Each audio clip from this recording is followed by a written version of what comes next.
तो hello guys, दुआ करता हूँ कि सभी ठीक होंगे भाई। तो आज हमारे पास एक मॉडल क्वेश्चन पेपर आता है जो मैं आपको बताने जा रहा हूँ। तो वीडियो स्टार्ट करते हैं। वीडियो स्टार्ट करने से पहले भाई, अगर वीडियो पे नए हो तो चैनल को सब्सक्राइब जरूर कर देना भाई, लाइक कमेंट वगैरह सब कुछ कर देना।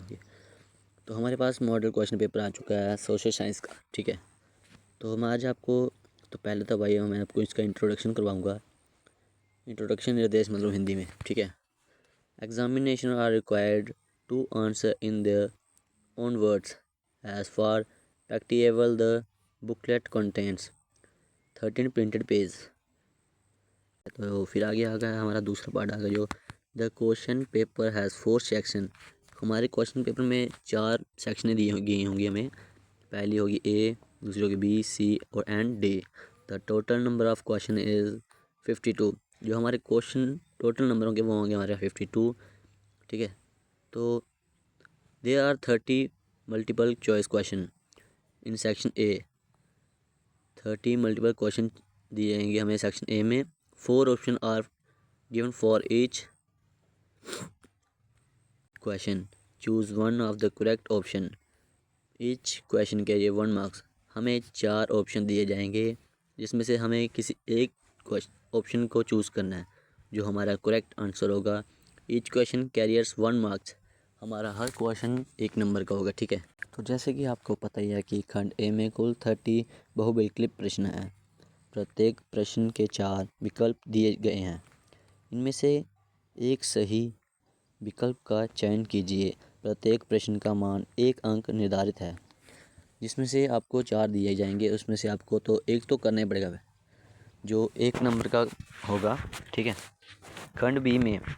खंड बी में प्रश्न संख्या 31, 38 अति लघु उत्तरीय प्रश्न है। इनमें से किन्हीं 6 प्रश्नों के उत्तर दीजिए। मतलब कि आपके पास 31, 38 होंगे तो आपको उनमें से किसी 6 प्रश्नों के उत्तर देने पड़ेंगे जिनके प्रत्येक प्रश्न का मान 2 अंक निर्धारित है। हर प्रश्न का 2 नंबर होगा। एक क्वेश्चन का आपको 2 नंबर मिलेंगे तो 6 क्वेश्चन आपको करने ही पड़ेंगे, ठीक है। खंड सी आ गया हमारे पास। खंड सी में प्रश्न संख्या 39, 46 लघु उत्तरीय प्रश्न है। इनमें से किन्हीं 6 प्रश्नों के उत्तर दीजिए। प्रत्येक प्रश्न का मान अंक निर्धारित है 3। इसका हर क्वेश्चन नंबर का 3 नंबर मिलेगा, एक का आपको, ठीक है। तो खंड डी, सेक्शन डी में आगे हम। खंड डी में प्रश्न संख्या 47 से लेकर 52 दीर्घ उत्तरीय प्रश्न है। इनमें से किन्हीं 4 प्रश्नों के उत्तर दीजिए। प्रत्येक प्रश्न का मान 5 अंक निर्धारित है भाई। आपको 5 करने पड़ेंगे तो हाँ, इस 4 प्रश्नों के उत्तर तो आपको देने पड़ेंगे, ठीक है। 5 नंबर का मिलेगा भाई आपको, 5 नंबर मिलेंगे इसमें, ठीक है। ये हो गया हमारा, मैंने आपका इसको इंट्रोडक्शन करवा दिया। इंट्रोडक्शन तो हमारा हो चुका है, ठीक है। तो अभी चलते हैं, हम आपको नीचे दिखाते हैं। खंड ए, सेक्शन ए। जैसे हमारा पहला क्वेश्चन आया होगा, राष्ट्रवाद की पहली अभिव्यक्ति किस क्रांति के साथ हुई। वो पूछ रहे हैं कि हमारे राष्ट्र की पहली अभिव्यक्ति किस क्रांति के साथ हुई थी। तो हमारे पास 4 ऑप्शन दिए होंगे जिनमें से आपको एक करेक्ट आंसर ढूंढना है। 1 नंबर का होगा ये, ठीक है। तो पहली हमारे पास है फ्रांसीसी क्रांति, दूसरी होगी रूसी क्रांति, तीसरी होगी यूनानी क्रांति, यूनानी स्वतंत्रता संग्राम, ठीक है, सी होगी ये, और डी होगी इनमें से कोई नहीं। वो तो आपको पढ़कर पता लगेगा कि इनमें से कौन होगा, वो आपको राइट आंसर देना, ठीक है। 1 नंबर का होगा भाई ये। दूसरा हमारा आ गया, रक्त और लौह की नीति का अवलंबन किसने किया। दूसरा क्वेश्चन है, रक्त और लौह की नीति का अवलंबन किसने किया। तो नीचे हमारे पास ऑप्शन दिए जाएंगे, 4 ऑप्शन होंगे। तो पहला ऑप्शन होगा मैजिनी, दूसरा होगा वीरमार्क, तीसरा होगा हिटलर, चौथा होगा काबूल। तो आपको इनमें से कोई चूज़ करके, जो आपको पढ़कर पता लगेगा, ठीक है। आपने इनमें से किसी एक उत्तर देना है। 4 ऑप्शन दिए गए हैं आपके पास, इसमें से किसी एक आंसर है वो आपको ढूंढ कर मिलेगा, ठीक है। तीसरा हमारे आ गया, हिंद स्वराज किसके द्वारा लिखा गया था। हिंद स्वराज किसके द्वारा लिखा गया था। पहला ऑप्शन है अबुल कलाम आज़ाद, दूसरा होगा महात्मा गांधी, तीसरा होगा सरदार पटेल, चौथा होगा सुभाष चंद्र बोस, ठीक है, ये आपके पास 4 ऑप्शन दिए गए हैं, तो आपको इसमें से भी पढ़कर पता लगेगा। ये तो हम आपको बता रहे हैं कि इस प्रकार के आपको मॉडल क्वेश्चन पेपर आते हैं, ये तो हम जानकारी के लिए आपको बता रहे हैं, ठीक है। चौथा हमारे पास आ गया क्रूर जालियांवाला नरसंहार कहाँ हुआ था।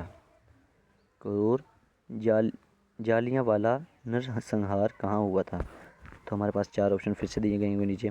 पहला ऑप्शन है ए अमृतसर, ऑप्शन बी होगा मेरठ, ऑप्शन सी होगा लोहार, ऑप्शन डी होगा दिल्ली। ये आपको इनमें से किसी एक का जवाब देना पड़ेगा, ठीक है। तो नीचे आ जाते हैं हम। हमारे पास आ गया 5th क्वेश्चन, आ गया 5वां। सिल्क रूट का अर्थ क्या है, ठीक है। सिल्क रूट का अर्थ क्या है, ये आपको नीचे हमने दिए गए हैं पैराग्राफ, तो मैं चलो आपको रीड करवा देता हूँ। पहला ए, ऑप्शन ए है हमारे पास, चीन और रोम को जोड़ने वाला मार्ग को नेटवर्क, ये होगा। या फिर दूसरा ऑप्शन बी है हमारे पास, भारत और अमेरिका को जोड़ने वाले मार्ग को नेटवर्क। ऑप्शन सी है, चीन और भारत को जोड़ने वाला मार्ग को नेटवर्क। ऑप्शन डी होगा, एशिया को यूरोप और उत्तरी अफ्रीका से जोड़ने वाला मार्गों का नेटवर्क। तो हमारे पास 4 ऑप्शन दिए गए थे, ये आपने इनमें से किसी एक ऑप्शन को चूज़ करना, ठीक है। 6th क्वेश्चन हमारे पास आ गया, आर्थिक महामंदी की शुरुआत कब हुई थी। हमारे पास 4 ऑप्शन दिए गए हैं नीचे। फर्स्ट ऑप्शन हमारा होगा 1933, ऑप्शन बी होगा 1932, ऑप्शन सी होगा 1929, ऑप्शन डी होगा 1931। ओके, इंग्लिश में भी मैं बोल देता हूँ। The great depression started in, कब हुआ था, 1933, 1932, 1929, 1931। ओके, ये हमारे पास 4 ऑप्शन दिए गए हैं। 7th क्वेश्चन हमारे पास होगा, आलू अकाल किस देश में हुआ था। आलू अकाल किस देश में हुआ था, हमारे पास 4 ऑप्शन फिर से दिए गए हैं। पहला ऑप्शन होगा ए इंग्लैंड, ऑप्शन बी होगा आयरलैंड में, ऑप्शन सी हमारे पास होगा स्पेन में, ऑप्शन डी होगा अमेरिका, ठीक है। ये हमारे पास ऑप्शन दिए जाएंगे। तो 8th क्वेश्चन हमारा आ चुका है, भारत में पहला प्रिंटिंग प्रेस किन लोगों के द्वारा लाया गया। तो ऑप्शन हमारे पास फिर से आ चुके हैं 4, पुर्तगालियों द्वारा, ऑप्शन बी होगा डचों द्वारा, ऑप्शन सी होगा फ्रांसीसियों द्वारा, ऑप्शन डी होगा अंग्रेज़ों द्वारा।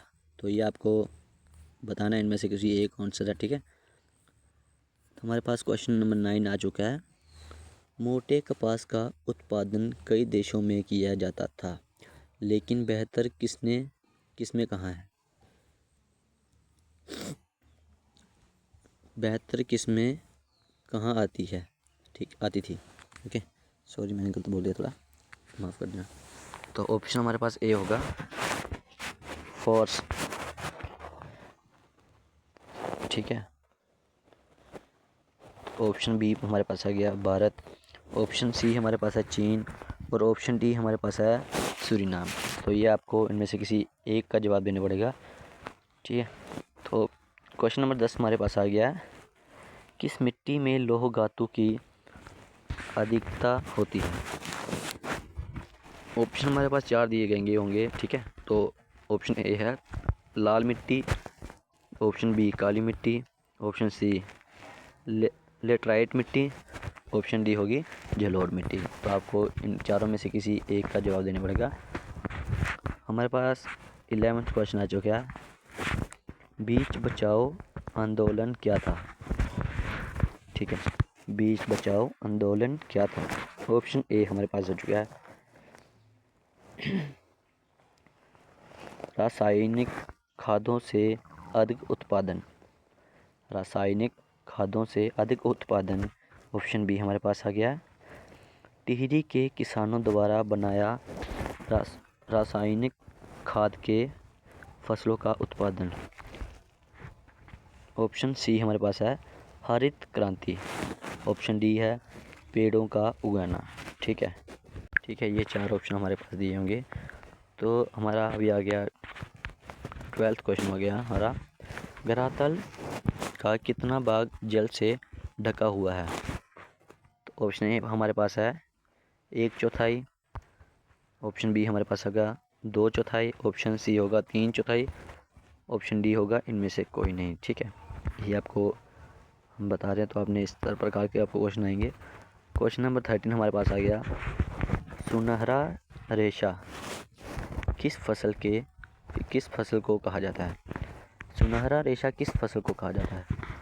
ऑप्शन ए हमारे पास है रबड़, ऑप्शन बी हमारे पास है जूट, ऑप्शन सी हमारे पास है कपास, ऑप्शन डी हमारे पास है कहवा। तो आपको इनमें से चारों में से किसी एक जवाब देना पड़ेगा।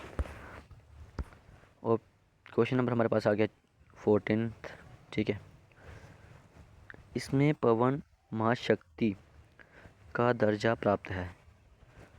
इसमें पवन महाशक्ति का दर्जा प्राप्त है। ऑप्शन हमारे पास 4 दिए जाएंगे।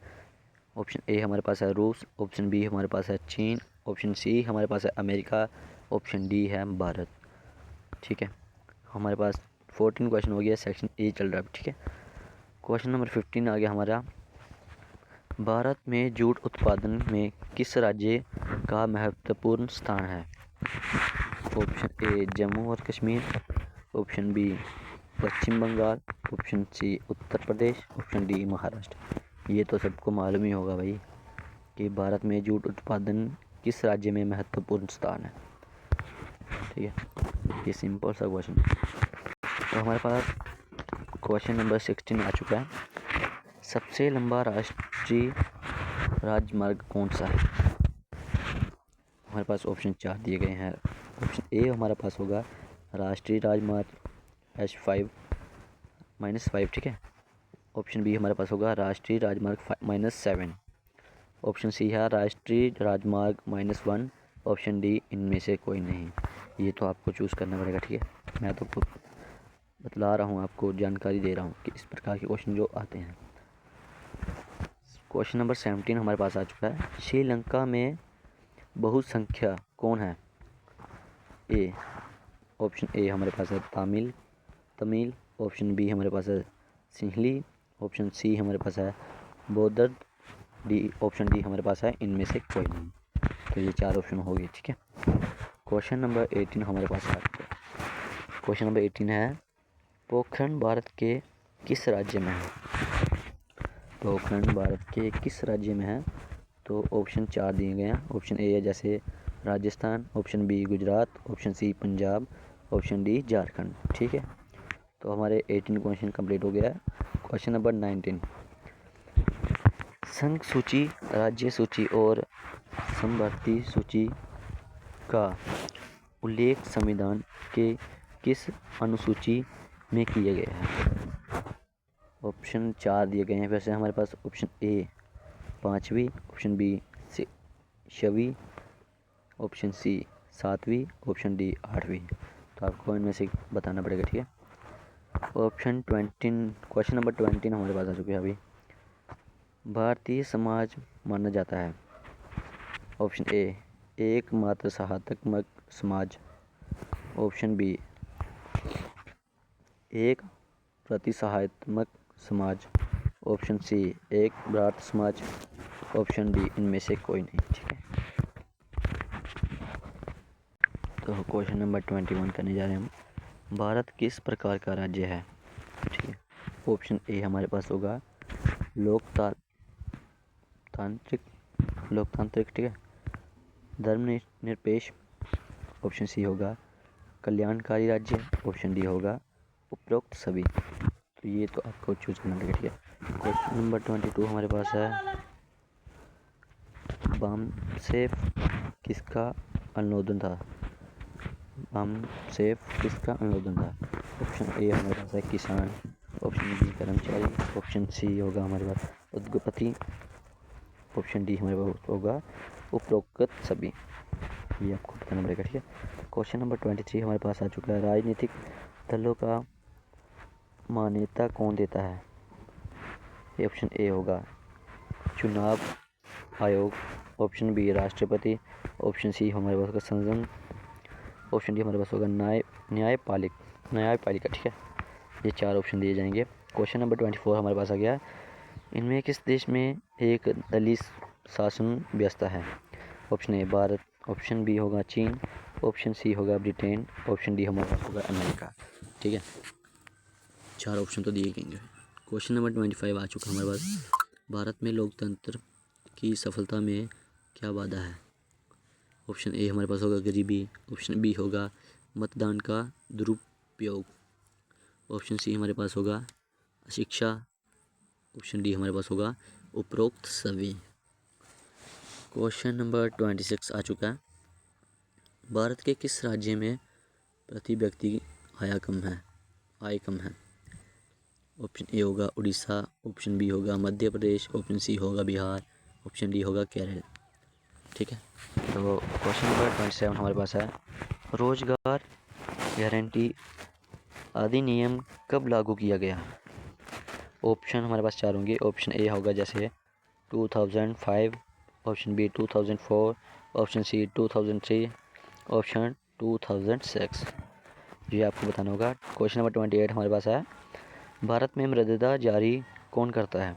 ऑप्शन ए हमारे पास होगा वाणिज्यिक बैंकों द्वारा, ऑप्शन बी होगा क्षेत्रीय ग्रामीण बैंक, ऑप्शन सी हमारे पास होगा राष्ट्रीय कृत बैंक, ऑप्शन डी हमारे पास होगा भारतीय रिजर्व बैंक।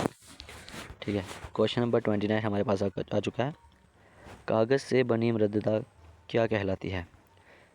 ऑप्शन ए हमारे पास होगा पत्र मुद्रा, ऑप्शन बी हमारे पास होगा मुद्रा, ऑप्शन सी हमारे पास होगा धातु मुद्रा, ऑप्शन डी हमारे पास होगा साख मुद्रा। ठीक है, तो ये आपको बताना पड़ेगा। चलो ये क्वेश्चन मैं इंग्लिश में रिपीट कर देता हूँ। Currency made of paper is called. Option A मेरे पास है पेपर मनी, बी होगा मनी, सी होगा मेटेलिक मनी, और ऑप्शन नंबर डी होगा क्रेडिट मनी। ठीक है, क्वेश्चन नंबर 13 आ चुका है, सूचना का अधिकार अधिनियम कब प्राप्ति किया गया? ऑप्शन ए हमारे पास है अक्टूबर 2005, ऑप्शन बी है 2006, ऑप्शन सी है 2006, ऑप्शन डी है जुलाई 2007। फिर से करने जा रहा हूँ repeat. Option A October 2005, B होगा जनवरी 2006, सी होगा मार्च 2006, और डी होगा जुलाई 2007। ओके, तो खंड ख सेक्शन बी हमारे पास आ चुका भी है। तो क्वेश्चन नंबर 31 होगा, जिसमें राष्ट्रवाद से आप क्या समझते हैं? ठीक है, ये क्वेश्चन होगा, इंग्लिश में रिपीट कर देता हूँ। What do you understand by nationalism? आप राष्ट्रवाद से क्या समझते हो, क्या सीखते हो? ठीक है, क्वेश्चन नंबर 32 होगा, बीना सम्मेलन की मेजबानी किसने की थी? इंग्लिश में बोलता हूँ, वो होस्टेड द वीनिया कांग्रेस। ठीक है, ये होगा। क्वेश्चन नंबर 33 होगा, जैविक युद्ध से क्या तात्पर्य है? What is meant by biological warfare. Okay, question number 34 होगा, स्पिनिंग जेनी क्या है? What is the spinning jenny? Question number 35 है, बहुउद्देशीय परियोजनाएं क्या है? What are multipurpose projects? Question number 36 है, जनसंचार क्या है? What is mass communication? Question number 37, लैगिंग असमानता किसे कहते हैं? What is meant by gender and inequality? ठीक है, क्वेश्चन नंबर 38 होगा हमारे पास, मनरेगा का पूरा नाम लिखो। Right the full form of MNREGA. आपको इसकी फुल फॉर्म लिखनी पड़ेगी। ठीक है, तो ये हमारा हो गया सेक्शन बी होगी। अभी हम पहुंचते हैं सेक्शन सी पे। क्वेश्चन नंबर 39 है, जालियांवाला बाग हत्याकांड पर संक्षिप्त टिप्पणी लिखो। Right a short note on the Jallianwala Bagh message. तो क्वेश्चन नंबर हम पहुंच चुके हैं 14 पे। ठीक है,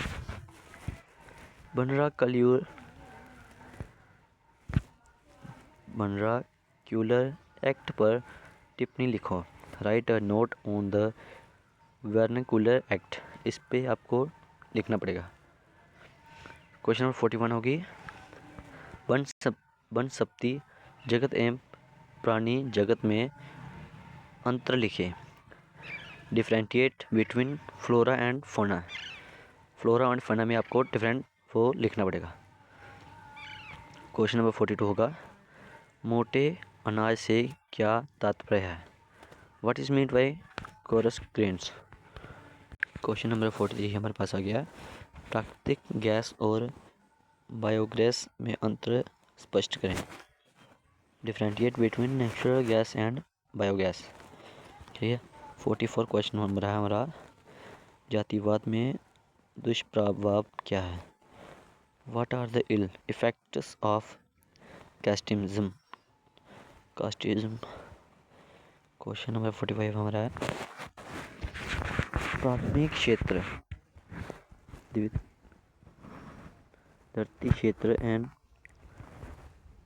धरती क्षेत्र के कुछ उदाहरण लिखें। Give some examples from the primary, secondary and territory sectors. Okay, ये हमारा होगा क्वेश्चन नंबर 45। ये मैंने आपको ऊपर बताया था, प्रोडक्शन में इंट्रोडक्शन जब दिया था उसमें से आपको क्लिक करना है। क्वेश्चन नंबर 46 हमारे पास है, लोकतांत्रिक सरकार की विशेषता लिखें। ऊपर जैसे आपने पढ़ा ही होगा, ठीक है, इंट्रोडक्शन में। तो right the futures of democratic government, ये हमारा हो गया खंड सी हो गया। सेक्शन सी हमारी कंप्लीट हो चुकी है। अभी हम आएंगे सेक्शन डी पे, खंड ग। ठीक है। क्वेश्चन नंबर 47 हमारे पास है, जर्मनी एकीकरण की प्रक्रिया का संक्षेप में वर्णन करें। Describe briefly the process of German unification. Okay. Question number 48 हमारे पास है, असहयोग आंदोलन असफल क्या हुआ। Why did the non-cooperation movement fail? Okay. Question number 49 हमारे पास है, प्रथम विश्व युद्ध यूरोप में लड़ा गया था, परंतु उसके प्रभाव में पूरे विश्व में अनुभव किए गए। उदाहरण स्पष्ट कीजिए। तो इंग्लिश में रिपीट कर देता हूँ। The first world was fought in Europe, yet its impact was felt worldwide. Explain with example। आपको इसको एक्सप्लेन करना पड़ेगा विद एग्जाम्पल के साथ। ओके। क्वेश्चन नंबर 15 होगा, मूर्धन संस्कृत ने भारत में राष्ट्रवाद के विकास में क्या मदद की। How did print culture help in the growth of nationalism in India. उसने भारत की क्या हेल्प की थी, मदद की थी। ठीक है। क्वेश्चन नंबर 51 है, भारत में रबी फसल और खरीफ फसल में अंतर स्पष्ट करें। ऊपर मैंने आपको पढ़ाया भी था, जैसे इंट्रोडक्शन में आपको याद करना, ध्यान से पढ़ना। ओके, वो याद जरूर रखना। Differentiate between rabi crops and kharif crop in India. आपको इनमें से डिफरेंट मतलब जो अंतर है उनमें से रबी क्रॉप में और खरीफ क्रॉप में, वो आपको बताना पड़ेगा, लिखना पड़ेगा। क्वेश्चन नंबर 52 लास्ट है, भारत में सौर ऊर्जा का भविष्य उज्जवल क्यों है, व्याख्या करें। Explain why the future of solar energy in India is bright. Okay. तो आज का चैप्टर हमारा सोर्सेस जो था वो हो चुका है खत्म। तो बनिए रहिए हमारे साथ और चैनल को सब्सक्राइब करना बिल्कुल ना भूलिए। तो हम नेक्स्ट वीडियो में नेक्स्ट चैप्टर को लेके आएंगे। तो वीडियो को लाइक ज़रूर करना, कमेंट वगैरह, सब्सक्राइब। Okay, thanks bro.